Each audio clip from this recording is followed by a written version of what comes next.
sorry to disappoint, I sadly don't really speak Russian, but I'm going to try to make this a fun event for all of us. If you wonder why my hand is going to shake a bit weird, I'm wearing a mayo, which is going to be used for my presentation. So I don't have any sickness, I'm not weird, I'm just trying to control my slides. So let's see how that goes. Works great, technology. So let's start with my first slide then. All right, so as I got presented already, my name is Tim Messerschmidt. I'm running the developer advocacy or developer relations team for PayPal and Braintree across the regions Europe, Middle East, and Africa. And who in this room already uses PayPal? Thank you. You guys pay my salary. And so Braintree is one of our newest acquisitions. It's a company based out of Chicago, and they are focused on making payments experiences on mobile devices very nice and very easy, especially for credit cards. And they own a very cool startup called Venmo.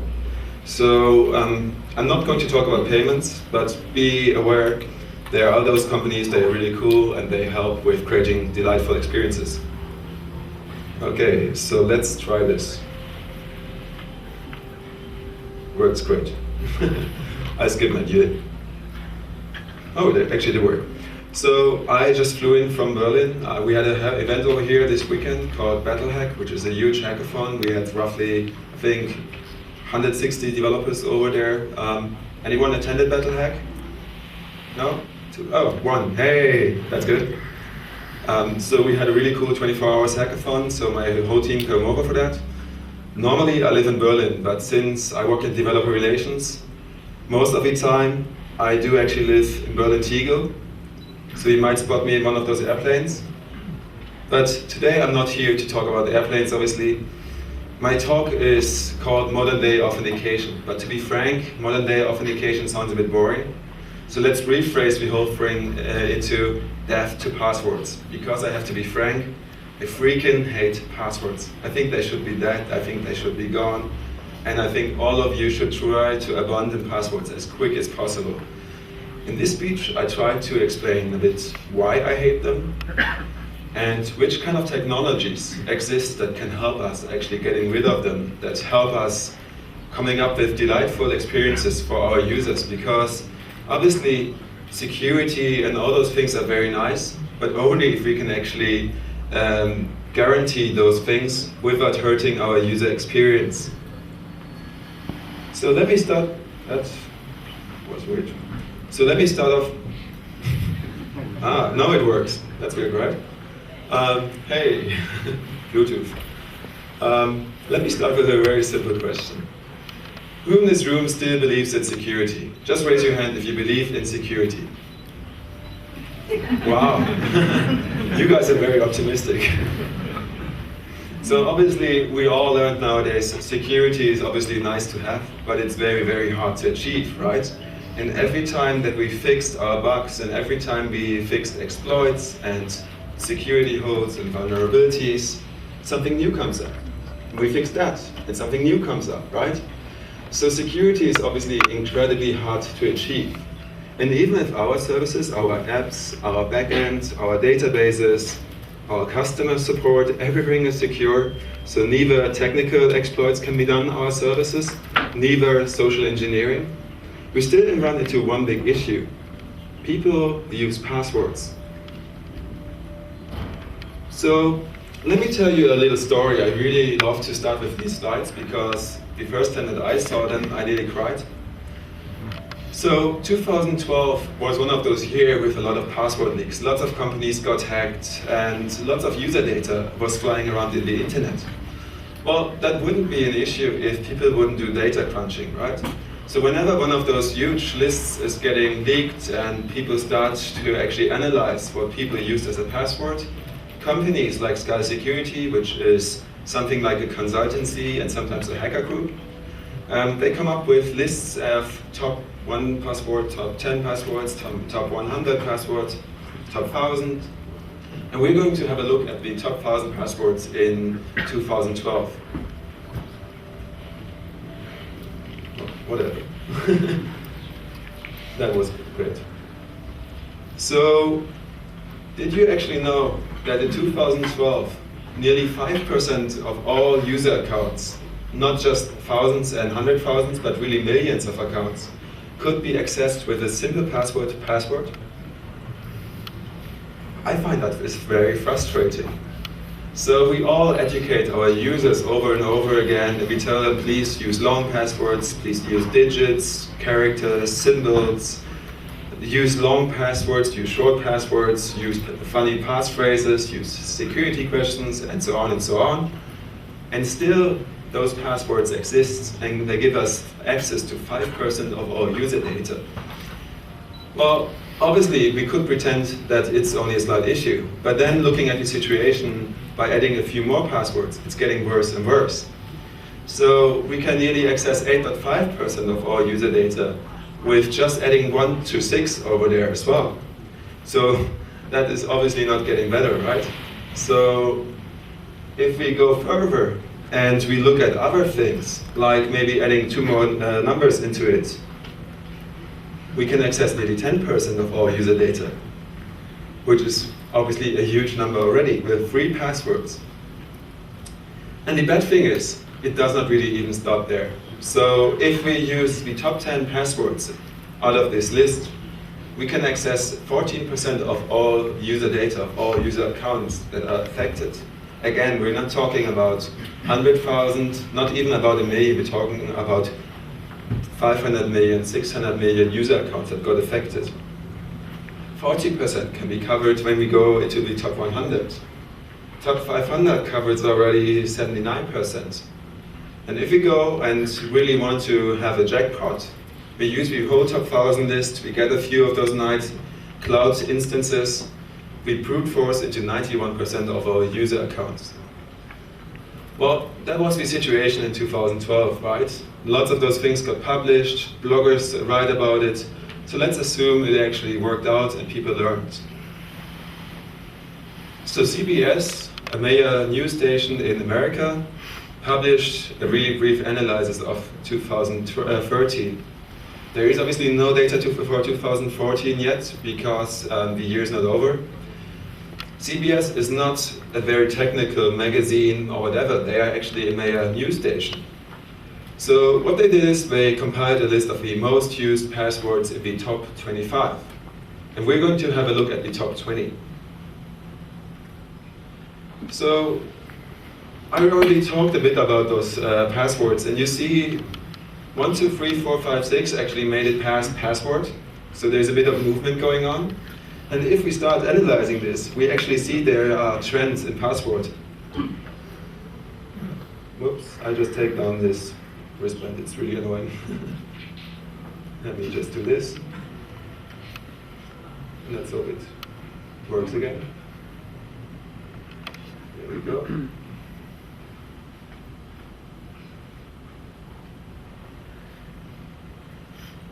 Nearly there. There we go. I really recommend testing new gadgets on stage. So we can actually see there are trends, right? It's not just that there is a list of passwords and we get a few new ones that end up in the last 500, last 1,000, last 5,000. Even in the top 20 passwords, there's a lot of movement. And you can see that 2013 was a very depressing year. So sunshine went down, people started to hate monkeys. And is anyone spotting a huge corporate that got hacked? Anyone just gelling if you see like a huge corporate name in there? Like a big company? Adobe. Yeah. So Adobe got hacked, and you probably spotted those 2 positions. There is Photoshop, it instantly made it on number 15, because it's a very famous product and it's very famous in piracy. So people like to download Photoshop. And Adobe 123, the really secure password, made it in there. So you can see our users are also very creative. Well, obviously, that cannot be the solution, right? If we can access so many accounts and if we can use so much user data, we should start to think a bit further.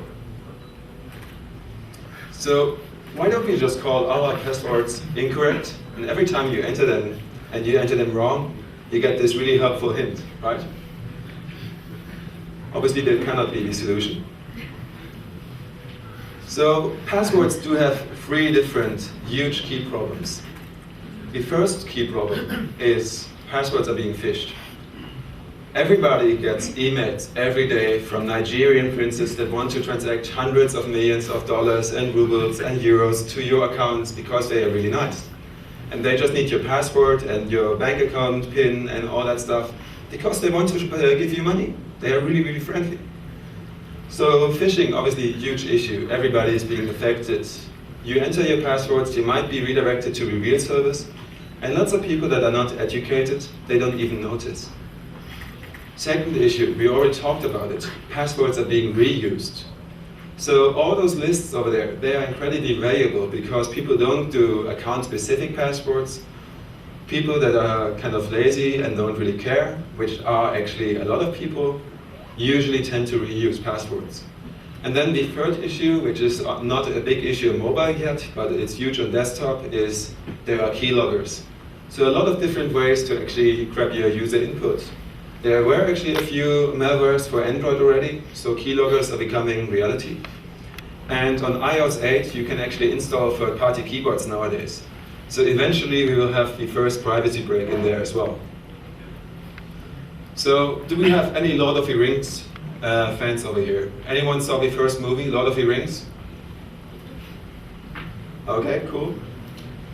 So there's a scene where the wizard Gandalf is trying to get access to the dwarven realm of Moria. The issue of Moria is, Moria has a door that opens one day in a year, only for a certain time, for a really short period, like 15 minutes or so. The moonshine shines on the door appears, but Gandalf forgot the password. He knows it's Elvish, because for some reason dwarves like to use Elvish passwords, whatever. And what happens is, he starts the first dictionary attack. So Gandalf iterates over the top 1,000 passwords from Skull Security and eventually gets access to Moria, right? This is what really happens. It's really just an abstraction of what happens. People start doing these things. And as I said, security is a nice concept, but if you actually put security in front of the user experience, your services might actually become very hard to use, and we want to avoid that because we don't want to use our users. We want to make sure that they actually are delighted, they have fun, they use your app and they come back, right? So one way, if you have to deal with passwords, is actually not masking user input. So if I'm in a tube, or if I'm in a restaurant or whatever, and I enter a password, I might want that it's secure, so please mask my user input. But if I sit on my couch at home, if I do some shopping over there, or if I just want to log into my email account, do I really need to have a masked password field? Or can you allow me in various ways to actually show my input? There's this really famous user researcher called Jacob Nielsen, who published the 10 heuristics for user experience, which say applications need clear entry points, clear exit points, and so on. And he also says, show user input. It's really simple, and it helps so much, because it's very frustrating if I enter my password and it's actually wrong. And then I have to re-enter it, and people get frustrated and they just leave. Well, the second issue, again, people tend to forget passwords. That's why they actually reuse them, right? So there was this consultancy based out of Boston, Blue Ink, and they made a survey in 2011. And they asked about, I think, 650 people, all IT professionals, what do you do if you leave, if you forget your password? And they say, well, I would just leave the website. I don't even bother entering my security questions or resetting the password through email. Because one issue is, most people actually don't really fill in the real data in a registration form. They enter some email address like foo@bar.com, they enter 123 as security question answer, because they want to skip registrations. So no way to get back into your account. So I think I already had a few statements that really help to say passwords really suck. All right? Let's all say it once. Let me hear it. 1, 2, 3. Thank you. Speech is done. So People obviously hate to register. I already said it, people don't like user input on mobile, and I can understand it, right? If you don't have a 6-something-inch tablet, it's a pain to enter information on a mobile keyboard. So people start entering crap, or they actually use their existing accounts. So single sign-in via Twitter, Facebook, Google+, PayPal, all those different services that offer a single sign-in, they actually help us a lot, because instead of actually coming up with another password and entering my email address and filling out my profile data, you can use those existing accounts. And that's obviously incredibly helpful. And we're going to look a bit into the technique behind those things in a second. One way that I really like to see is actually using existing accounts through applications. iOS and Android both allow you to switch over to different apps. Android allows that with the manifests, iOS provides ways through URLs. So you can actually tap into other apps and ask them, is the user logged in over there or not? That's what Facebook does, and that's actually what we start to do now with one-touch payments. So if you use the Braintree SDK and you have the PayPal app installed, why should we ask you for your username and the password again, right? So a really simple experience for payments in our case could look something like that. This is the app that you guys have using the SDK, and you see a very normal payment score. It asks you for your card details or the PayPal account. You click on PayPal, and what happens is it actually redirects you to the PayPal app. You authenticate that this application can actually charge the user, and afterwards, done. So whenever the user clicks on PayPal, he just automatically pays without having to log in over and over again. And that's really the thing that we want to achieve. Speed is key. User experience is key. And nothing is nicer than instant purchases or instant logins and all those kind of things that we can achieve. So sometimes we cannot get rid of passwords, right? Because we cannot use other services via social sign-in, no OAuth, no OpenID. So we have to secure passwords. And we all noticed users don't always pick the most secure password. So gladly two-factor authentication came up. And there's a great site called twofactorauth.org, which provides a big overview about different services that allow using two-factor authentication. And there are lots of incredibly popular services in there that also offer to integrate that. So Google Authenticator is a very popular choice. Authy is another great choice. And what it does is you get a text message, or you get an email, or you use a mobile app, you enter a one-time token, and that adds this extra step of security, which can really, really help decide between your account got hacked and your account is still secure. And that's something that I would always recommend to you as the developers. Think about integrating two-factor authentication into your apps. Who in this room actually uses two-factor authentication in his app already? I hope next year, if I get invited back, which mostly likely doesn't happen, all of you raise your hands. Two-factor authentication is definitely a desirable experience. But something that I think is even better is passwordless authentication. And one way to do that is actually like two-factor authentication, but this time we only enter our email address, and then we send a text message or an email to the attached account. And we only get the one-time token. So the user actually never has to come up with a password. So we reduce the attack vector as much as we can. There is a newsletter called Startup Digest, and they actually do that. So you can request a one-time sign-in link, you get an email, and the email actually looks something like that. You see there is a button saying sign in, but you can also see the URL on my slides. And it says something like token equals long, really secure token. So this pretty much looks like OAuth, right? So they actually came up with a way to make a delightful login experience without me ever having to remember anything except my email address, and that should be quite easy.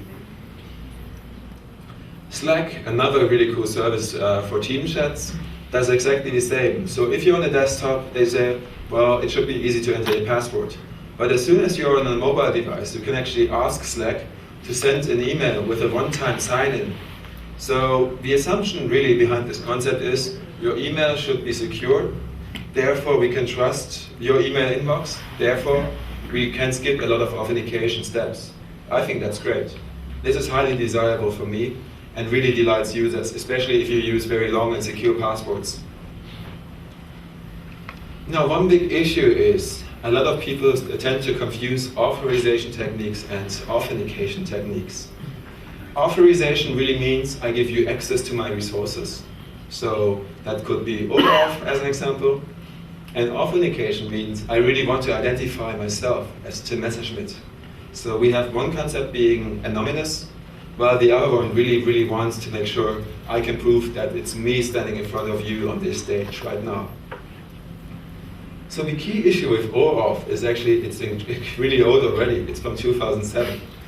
And a lot of really smart guys came together from the IETF, the Internet Engineering Task Force, and they tried to come up with a concept to get rid of passwords. And there are lots of OAuth 1 apps still out in the wild. Evernote uses OAuth 1, Twitter uses OAuth 1, lots of companies use OAuth 1 or some kind of mutation of it. And it works once you've implemented it, but it's a pain to do so.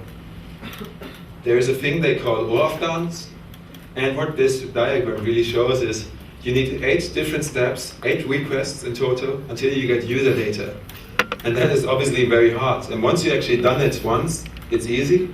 But getting through the first implementation is such a painful and depressing experience.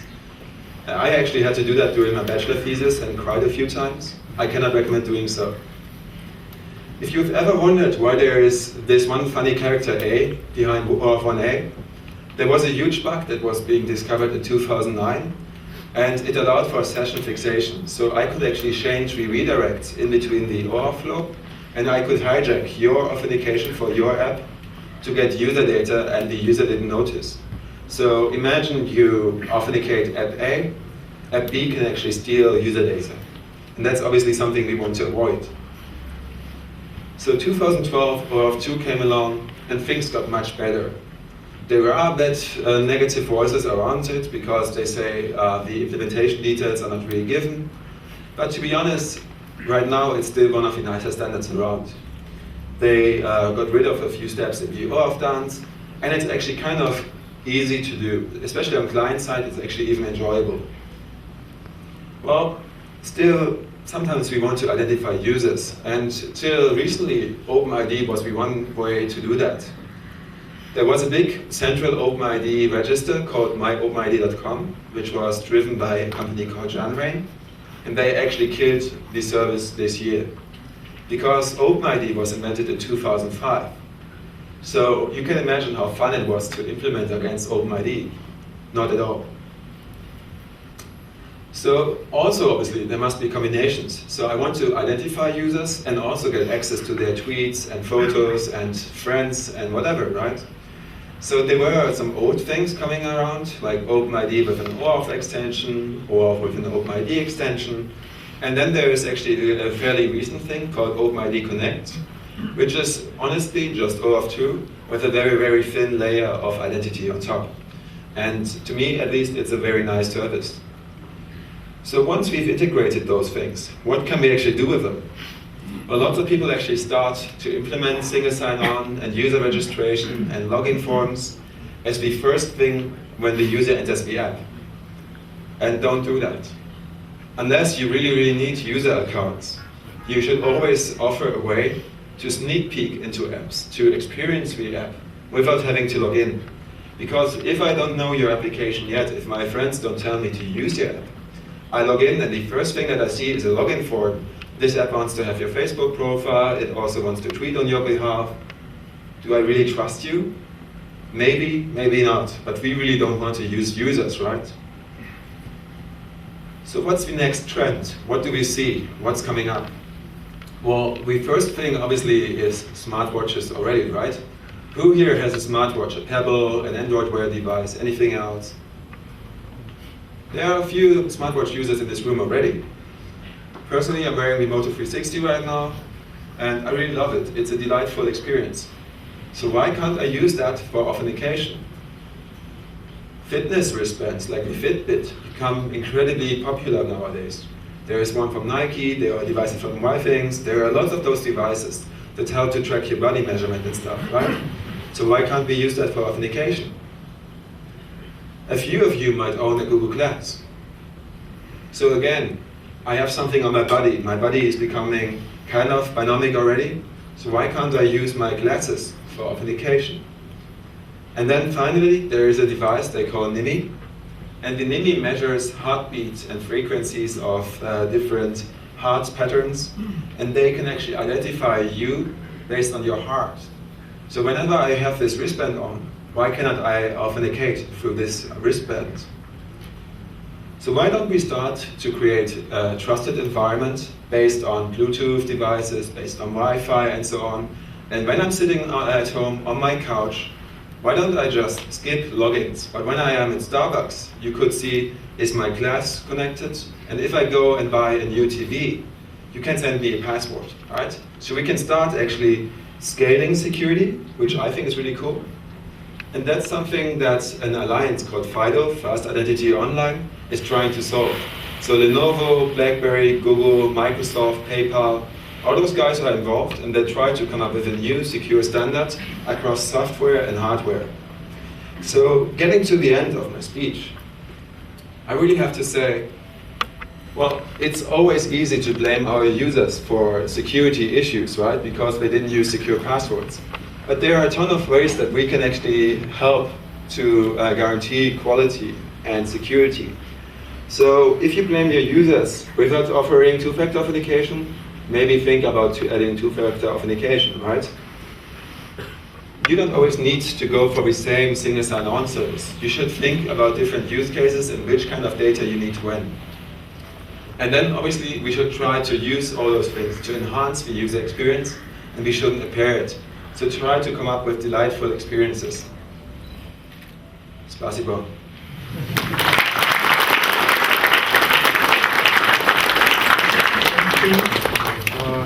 That's a great stuff. I have a question for you though. So, what challenges do you think do we face in terms of authentication and authorization in the rising era of wearable devices? So obviously the first challenge would be the adoption of wearable, right? Because right now, you saw it already, we have a few smartwatches in the room, but we're not there yet where half the room is using it or so on. So I think with the increasing number of devices, users will learn to use those devices. But then suddenly, very specific devices like my glass that I use for pictures, navigation, or this device that should have worked but didn't, or fitness trackers can be used for other use cases, right? We hijack the device to actually do authentication and skip passwords instead of measuring how many steps I did that day. So I think the first step is really educating users that the augmented body that we have by using all those wearable devices can actually have multiple purposes and not just one. And then obviously the second factor would be also educating services that we can start relying on Bluetooth. Bluetooth used to be a really, really unpopular technique. Bluetooth 2 drained a lot of battery, Bluetooth 1 drained a lot of battery, but Bluetooth Smart and low energy are actually really nice, and they allow for discovery and all that stuff. So I think probably in a year or two, these things will really become reality. Okay, I'm looking forward to it. Do you guys have any questions? Why you say nothing about Touch ID? It's already hardware solution for this. It's actually a really good point. So we're working with different companies, like, as an example, Samsung. And Touch ID is actually part of FIDO Alliance already. And so is the implementation that Samsung has on their devices. So if you want to use fingerprint as a password, you can already do that. The standard that we support, FIDO, does that. So the PayPal Android SDK actually allows to do fingerprint payments on Samsung devices. As soon as there are multiple other manufacturers that start supporting this, I guess that it's also going to work on other devices, right? As soon as the hardware is, let's say, standardized. Well, but there's one big issue that I always like to bring up. You have 10 fingers, right? So what happens if your password gets compromised? If somebody gets access to the unique fingerprint, which might happen? You can obviously start to assign the next password. And you have 9 more tries. So what do you do with the 10th and the 11th? So what I recommend is actually using the fingerprint as the identification of the user. So maybe skipping the email input, but not necessarily skipping the password. So my dream constellation of authentication would look something like that. It asks you to identify. You can either enter your email address or your fingerprint, and then you get a token via text message or email. You click on login, and that's done. And that's, to me at least, the nicest experience that I could imagine right now. Thank you. Thank you, Tim. It was very helpful. Ребят, если у кого-то есть вопросы, всегда можно поймать Тима в кулуарах и задать их, хорошо? Переходим к следующему докладу. Начинается уже чуть более... Да, похлопаем Тиму.